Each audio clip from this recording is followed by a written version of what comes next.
Менің атым Рамазан Айжан. 9 сыныпта оқимын. 15 жастамын. Егер мен әкім болсам, біріншіден, мемлекеттік тілді қолдану аясын кеңейтуді қолға аламын. Балалар тек мектепте қазақ тілі сабағында ғана емес, күнделікті өмірде қазақша сөйлегенін қалаймын. Маған дауыс беріңіздер.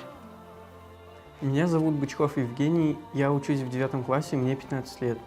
С помощью спорта я буду привлекать внимание детей к здоровому образу жизни, ведь спорт – это профилактика болезней и укрепление здоровья. Голосуйте за меня. Меня зовут Чутнева Ева, я учусь в 6 классе, мне 11 лет. Буду помогать детям развивать творческие способности по рисованию. Голосуйте за меня. Мен Сералинов Руслан. 8 сыныпта оқимын, 14 жастамын. Мерекелік кештердің өткізуге ат салсамын, балалардың жан-жақта эстетикалық дамуына ықпал етемін. Маған дауыс беріңіз.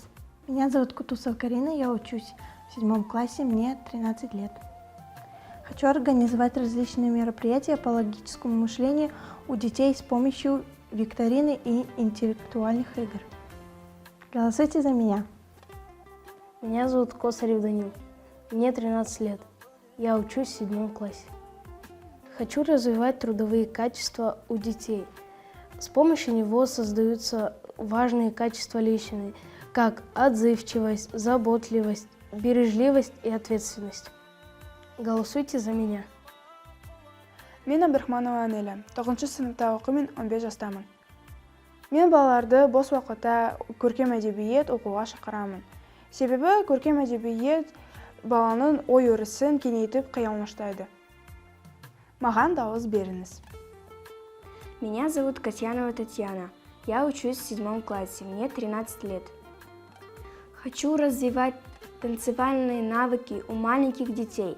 Благодаря танцам дети постигают свой внутренний мир. Развивается артистичность, уверенность в себе, активность и дисциплина. Еще тренирует память. Голосуйте за меня.